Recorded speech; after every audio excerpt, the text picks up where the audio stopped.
Alright guys, welcome back. To explain the Home Story Cup 10 qualifiers real quick once more, because it looks like some people are confused and some people are just joining us on the cast. The too long didn't read is each of these regions has a qualifier like what we're casting right now. The finals of this will determine the one Korean player to go play in what is essentially a second mini tournament. There'll be one player from Korea, one player from North America, and two from Europe. And the winner of that mini tournament is the one that gets the fully paid trip to Home Story Cup 10.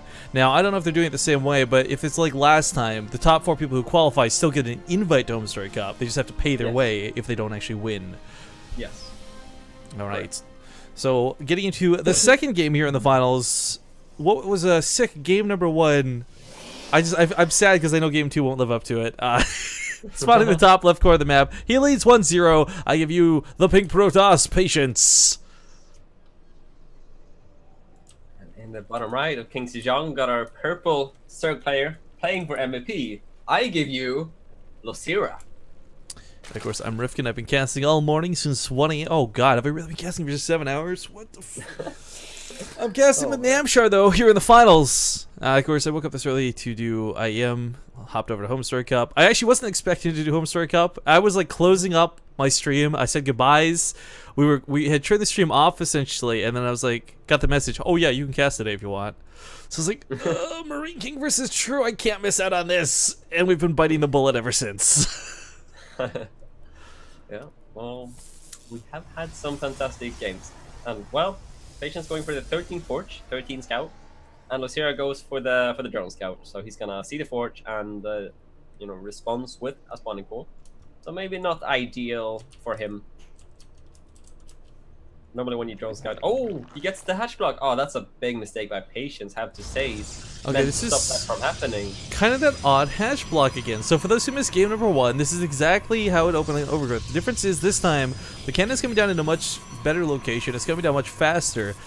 But this is also that sort of spot that's kind of in between the wall and I guess the proper block. I'm not really sure the thought process of this, but anyways, the point is with one cannon, you actually don't have the DPS to kill this in time, but with the probes and the cannon, you'll kill this hatch rate pretty easily. So we might actually see some build cancels out of this, depending on how this goes. Yeah, and well, on the other side of the map, I don't know if Losira is really getting you know, the better end of this, even though he got the hatch block off, which I feel was a mistake by Patience. Could have stopped that from happening, but Patience is you know, delaying the expansion of Losira, so Losira isn't getting away with, you know, like an expansion lead in that sense. Since the hatch is gonna have to be cancelled, and yeah, he's not sure. You could actually do it again. So. If he keeps the drone alive, he could do it again on the left side away from the cannon. Oh yes, nailed it! Oh, damn sure. Oh my god. Losira. Why pull the probe? Just keep the probe. Because I don't think he thought he was gonna do it again. Because it would have been normally in range of the cannon. Like it is so unconventional to do it again like this. What a disaster. Well, he's gonna force a cancel relatively quickly, but that's annoying. It's got delayed even more, and the drone's gonna make an extractor maybe. But let's talk about this. The resources lost through this. Every minute that Patience has been down here, he's been missing out on 300 minerals, less than that of Losira. So consider the fact that was pulled for like a good 2 minutes. That's kind of like between 300 and 600 minerals not gained for Patience, whereas Losira only loses 218. Like, it's really not that bad of a deal as far as like pure resource cost goes. But I think, and this might be a silly factor, Losira just definitely gets the tilt factor on this one, because Patience is like, seriously, dude, twice in a row, please. Yeah. Yeah, I don't know. I feel like, yeah, Losira should have the better end of this, because the Nexus did get delayed. I mean, it's pretty even though, I'd say. Probably. In terms of their position in the game. But, yeah. Yeah, it didn't get him ahead. It didn't sail him into like this crazy victory slap, but it's not a situation where he loses out. I mean, that's kind of the big thing to consider too, because you see a hatchery get canceled and you think, oh, big loss, but not really in this instance. Yeah. Maybe Losira got a slight edge, because Patience is forced into more distant mining than Losira was, so Losira gonna have a slight lead maybe, but okay. Patience going for the Stalker. He's already got the Zealot on the other side of the field. Sorry? He's already got the Zealot on the other side of the field. I mean, he's going for that poke, so the follow-up to this is actually not that surprising. Zerglings intercepting the Zealot, would be nice. Tries to find a little alcove. Actually finds a pretty good one. But the Patience, or sorry, Losira's Patience allows him to micro correctly. Wait, hang on, I got a gift for that. Anybody? Anyways, back at home though, I mean the mothership core's on route. We got that +1 weapons coming out again, but this time Patient goes for a very early third. A very early third. Yeah, that is very early, and I mean it's gonna get away with it for sure. I mean, if we look at Losira's side of the map, he's got no link speed on the way. He's got Lair before link speed, so yeah, it's no problem for Patience to take that base. And yeah, it's very early because he's off of 1 gateway, so yeah, it's really quick. I gotta give a big shout out to a new sub with an amazing name, Capastrata. Or sorry, ugh, I messed that up pretty bad. It's Catastrophe, but with Kappa, so Capatastrophe. Wow, that is incredibly difficult to say. I was expecting to have no problem with that one, but thank you for your support. The channel appreciates you.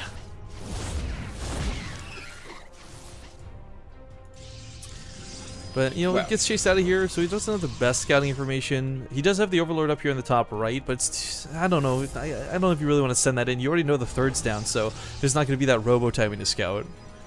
Well, wait. Maybe I'm up on a lane here, but I don't see a Twilight yet. And +1's, is he doing it all in? I don't know. We'll see. Still if probing. he does, we're going to see like 7 gateways come down all at once because it's really delayed. Like, where's the gates count, right?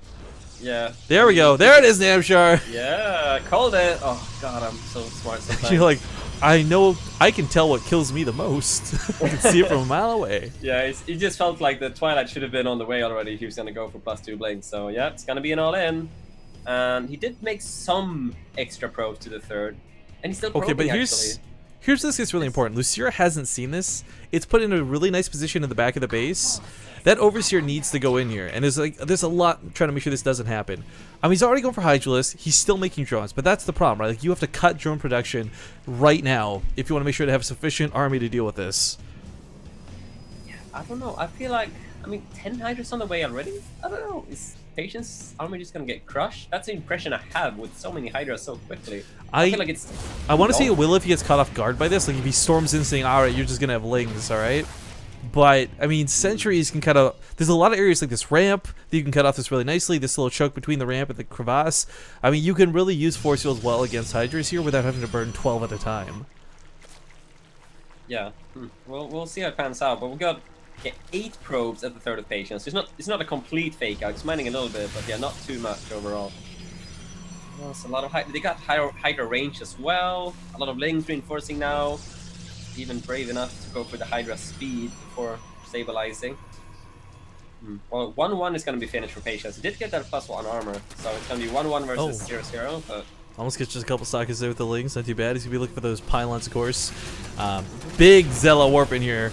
But those pylons, or those force wells need to come down. He's trying to drag them off of creep, but the Zealots are so far away. They need to be over here tanking, not sitting AFK at the top of that ramp. Good spread on the Hydras, good concave there. Forced out a lot of force fields, so there's not that many remaining. And the sentries are dying. Not that many left. We've got 2 force fields left, but I mean, Zealots are meant to soak the hits from the Lings, but they're not going to be able to tank the Hydras in that same way. Patience might want to just recall out of here, but the Mothership Core gets focused. Oh, nice. Goes to the Time Warp instead. This is going to catch a couple of the Hydras, but I don't think this has got the momentum. He's got 1-1, which is fantastic, but these Hydras have held really well. Yeah, and he did invest in that +1, or the speed for the Hydras, remember. So he's going to be able to, counterattack now with the, Hydras that aren't super slow. Basically, starts the infestation pit behind it and +1 attack, but he should be able to just mass Hydra Ling and just go for it now. Patience has nothing behind this, no tech. Twilight starts now, but I mean, he is on 3 bases, so there's like maybe this brute force way of holding. I don't know. You're right. I don't think this is gonna go too well. But Losira right now, like, he's got a sizable army, but he's not pushing with it, and rightfully so, because he doesn't really know what's waiting for him. Yeah, he wanted to play it safe. He threw down, as soon as he held, threw down Infestation Pit and a Roach Roar, and so it's looked like he's going towards the Roach Rider Viper again. I don't know, this is, I wasn't sure what to expect out of Losira in terms of CDP. Haven't seen him play CDP for a while, but 2 games in a row going Roach Rider Viper. Feels like in this game it might not matter, because he might just be able to push on through here. Yeah, Hydralisks are pretty good. I mean, I'm kind of glad because I want Losira to bring this to the ace match, give us that game number 3, but at the same time, like, he's got to be careful. Because he's kind of equally, I'd say, borderline all in on this too. He doesn't have a whole lot of tech coming up behind. He's moving towards Hive Tech for Vipers, but, I mean, +1 weapons is about the one thing he's got going. Yeah, he can't trade horribly, but I like this position he's got here. It's very nice. It's hard for Patience to push into that without losing all of his sentries and stalkers, so... Feels like Losira's got a good grip with this game. Gonna keep on going in. There's no potion overcharge for a good 20 seconds here, so. Keep on trading, killing probes, killing sentries. This has just been a really awkward, tentative. I'm buying time with my force fields, but like, what are you buying time for, right? Yeah. Dark Shrine. Oh, look where it is as well. On the far right side of the map. Completely this hidden. it might be something that could work. I mean, there's not a lot of overseer coverage right now, and even if there is, you could possibly just snipe it off with the. Yeah, look at this. He's gonna pick it off. Oh my god, what a call though. Losira is making 7 Vipers. What? Because he wants enough blinding clouds to blot out the sun. Our Vipers will blot out the sun. That is so, yeah, indeed. So many Vipers. This is Sejong. Alright, so this actually doesn't really work because he doesn't kill the Nexus. And what Losira did here was trade army value for army value. Didn't really get a lot of economic damage done here. This actually gave Patience the time to get some tech going at least. I mean, whether you consider the Dark Shrine tech or Blink tech, yeah. Either way, like, he's no longer in that really desperate I'm screwed scenario. So, I mean, jokes about the force fields buying him time, but it actually worked out pretty well. I feel like he really needs Templar Archives though. Like, he needs, in my opinion, he would need to have Storm on the way by now, stuff like that, because he doesn't have a robo even started. So I'm not sure if Dark Templars alone will be able to win the game, but you never know. It's happened to me many times where I feel like the game is completely over, and then there's a Dark Templar in each of my mineral lines, and that can be devastating. A lot of DTs coming in now, and like you said, there's no Viper. Oh, that's Viper, what am I talking about? Overseer. Losira's making one now, and I guess he just thought about it this is a himself, good way to get back in the game. Like, if he holds, sure. Losira's seriously going to lose all of his drone lines. Yeah, he just needs to warp in DTs defensively now, and he does warp in Zealots, strangely enough. But hang on, here come the blinding clouds. Look at this, Name This is going to be so gross. Nexus gets covered. Every stalker gets covered. He's abducting the sentries! Oh Christ, he got every sentry as well, more blinding clouds. Oh, that's such a big if. Like we said, if he holds, he holds. But back on the other side of the map, the Dark Templars started to go to work. Chasing the Queens, they'll go to the drones next. I mean, Losira has to cause way more damage with this attack, and he's backing away again, leaving the Nexus alive! Oh! Yeah, look, this is the defensive Dark Templars. Like, I think that's the reason he pulled back. Yeah. Okay, waited for the Overseer. He's going back in now. Did he just blink and abduct? That looks really weird. The tongue went out and grabbed nothing. I missed that. Well, okay, let's look at the drone count. 51, still acceptable. He's not, yeah, he pulled a lot. Damage, though. He has a lot of armor supply, but his drone count is suffering. 70 probes versus 50 drones. He just needs to clean up the Dark Templars and just go for it, which is what he's doing, so.